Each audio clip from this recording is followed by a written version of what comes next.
Assalamualaikum. Okey, so hari ni kita akan tengok bab 1 tingkatan 1. Okey, matematik tingkatan 1 nombor nisbah. Okey, apa itu nombor nisbah? Okey, nombor nisbah ialah nombor yang boleh ditulis dalam pecahan. Okey, so dekat sini kita boleh kategorikan beberapa nombor nisbah.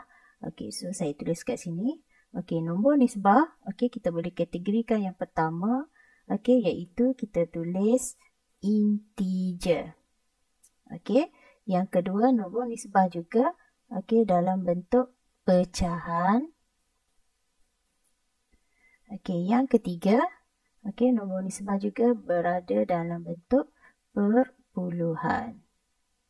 Okey, so setiap tiga ini kita boleh pecahkan lagi kepada dua. Okey, setiap bahagian ini kita pecah kepada dua. Integer dalam positif, negatif, sama juga pecahan dalam positif, pecahan dalam negatif, perpuluhan dalam positif dan perpuluhan dalam negatif. Okey, so contoh dekat sini untuk integer yang positif, okey, seperti biasa nombor 1, 2, 3. Okey, lepas tu integer negatif, okey, ada tanda tolak lah dekat depan. Okey, negatif 1, negatif 3, negatif 5 dan sebagainya. Okey, manakala pecahan positif, okey, 1/2, 3/5, okey, dan sebagainya. Okey, sama juga untuk negatif, negatif 1/4 dan sebagainya. Okey, perpuluhan 0.5, 2.7. Okey, perpuluhan negatif pula negatif 1.9 dan sebagainya. Okey, jadi apa dia integer? Okey, so integer ni kamu ingat semua nombor bulat. Okey, semua nombor bulat termasuk positif, negatif dan juga termasuk nombor sifar. Okey, dalam integer ini ada beberapa tanda yang kamu perlu ingat dia punya operasi. Okey, perubahan tanda yang melibatkan darab dengan bahagi antara dua integer. Okey, so kamu perlu ingat operasinya iaitu positif jumpa positif dia akan menjadi positif. Positif negatif akan jadi negatif. Negatif positif akan jadi negatif. Okey, negatif negatif maka ia akan jadi positif. Okey, so tanda operasi ini kamu perlu hafal.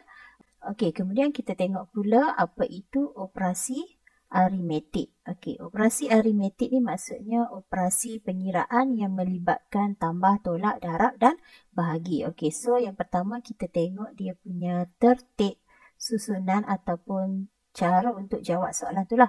Okey, jadi tertib yang pertama kita perlu selesaikan di dalam kurungan. Okey, kemudian kita buat darab ataupun bahagi, kemudian tambah ataupun tolak. So yang ini yang mana perlu kita pilih dulu.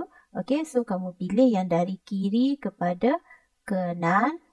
Okey, sama juga untuk tambah atau tolak ini dari kiri kepada kanan. Okey, kemudian dalam operasi aritmetik kamu perlu ingat beberapa hukum yang melibatkan operasi aritmetik lah. Okey, so kat sini saya buat di bawah. Okey, ada beberapa hukum. Yang pertama kita panggil hukum kalis tukar tertib. Okey, apa dia hukum kalis tukar tertib ini? Okey, contohnya saya ada A darab dengan B sama sahaja B darab dengan A. Yang kedua, okey, kita panggil hukum kalis sekutuan. Okey, hukum kalis sekutuan ni contohnya saya ada A tambah B kurungan tambah C. Okey, hasilnya dia sama saja. Kalau cikgu tulis A tambah kurungan B tambah C. Okey, ataupun cikgu ada A darab dengan B kurungan darab dengan C. Samalah juga kita boleh tulis ia sebagai A darab dengan B darab dengan C. Okey, so biasanya dekat sini ia melibatkan operasi yang samalah. Okey, so dekat sini tambah, di sini pun tambah. Okey, dan sini darab, sini pun darab. So ini kita panggil kalis sekutuan. Okey, yang ketiga kita panggil hukum kalis agihan. Okey, macam mana pula dan bagaimana kita nak beza dengan kalis sekutuan? Okey, contoh saya ada A darab kurungan B tambah C. Okey, samalah juga kita boleh tulis ia. Okey, kita akan agih lah.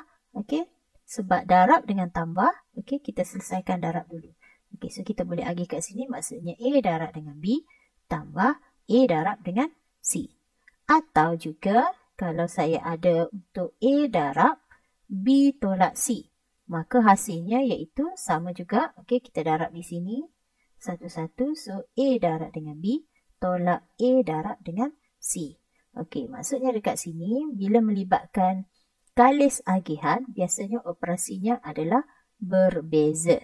Okey, jika operasinya sama, ia adalah kalis sekutuan. Kalau dia punya operasinya adalah berbeza, ini untuk kalis agihan. Okey, dan yang terakhir kita panggil hukum identiti.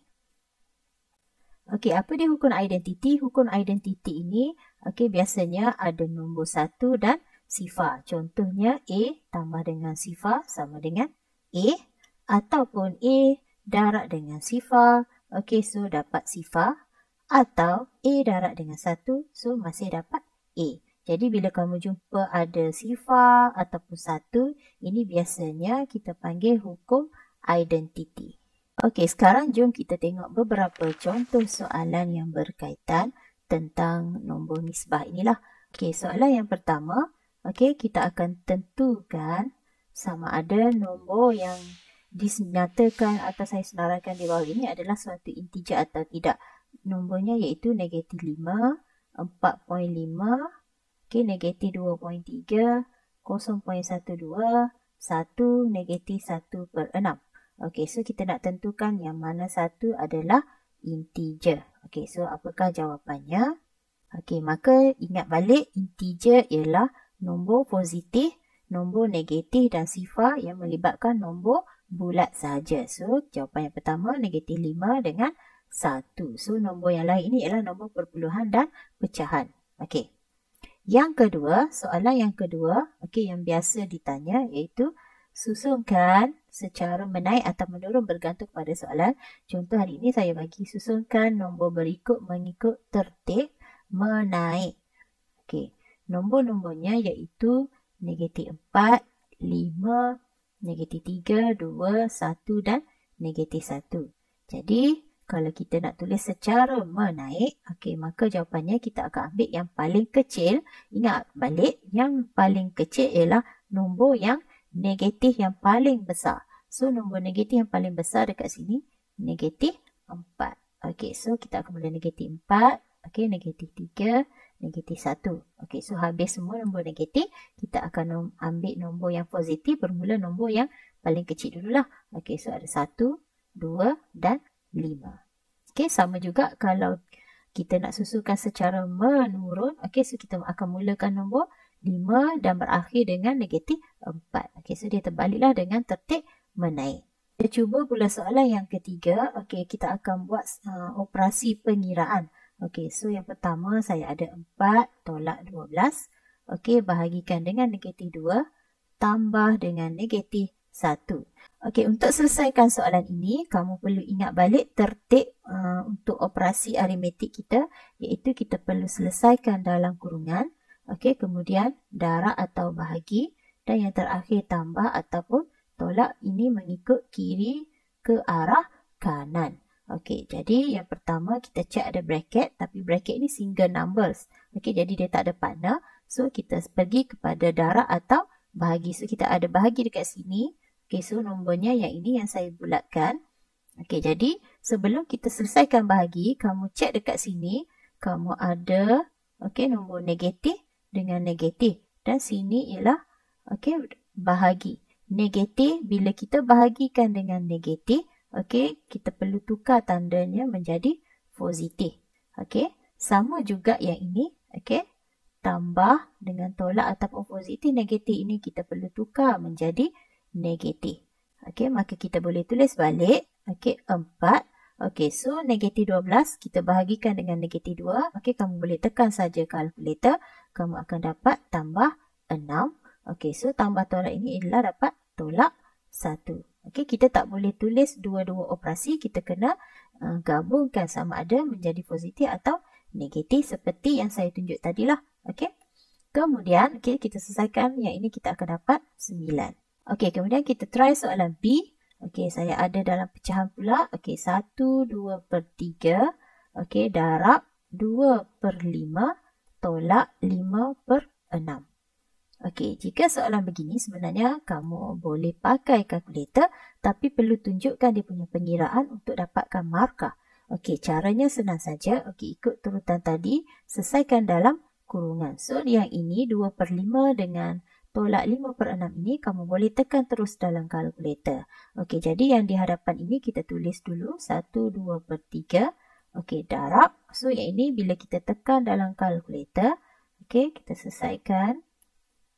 Okey, yang ini kita tekan saja dalam kalkulator, maka kita akan dapat negatif 13/30. Okey, so barulah kamu tekan semuanya dalam kalkulator, kamu akan dapat negatif 13/18. Okey, so kamu masih dapat markah penuh. Ataupun jika nak kira secara manual, okey, so dekat sini saya tunjukkan secara manual lah. Okey, so yang pertama kita perlu tukarkan nombor bercampur ini. So, ini kamu pernah belajar semasa sekolah rendah. Okey, so ini kamu dapat 5/3. Okey, darab. So, kita selesaikan dalam kurungan ini. Okey, kita samakan dia punya bawah ni dulu. Okey, 5 dengan 6 kita darab.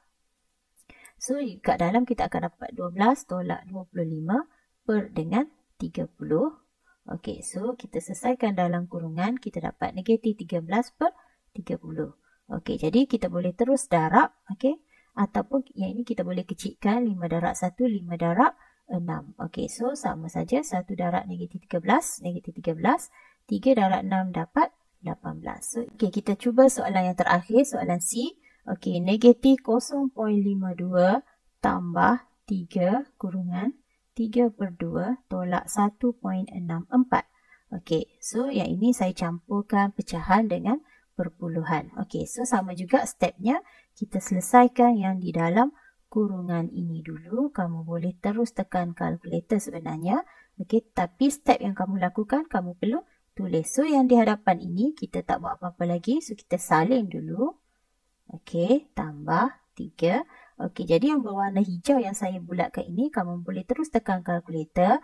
Kamu akan dapat negatif 0.14. Okey, kemudian, okey, so dekat sini, okey, di kurungan ini, okey, yang kurungan ini dengan 3 yang di luar ini adalah operasi darab. Jadi, darab dengan tambah, kita perlu selesaikan darab dulu. So, yang di hadapan ini, kita tak buat apa-apa lagi lah. Okey, jadi 3 kita darabkan dengan negatif 0.14 ini, kamu akan dapat negatif 0.42. Boleh terus tekan kalkulator yang ini. Okey, so kenapa cikgu dapat negatif ini? Sebenarnya tambah dengan tolak ini, bila kita darab, dia akan menjadi negatif ataupun tolak.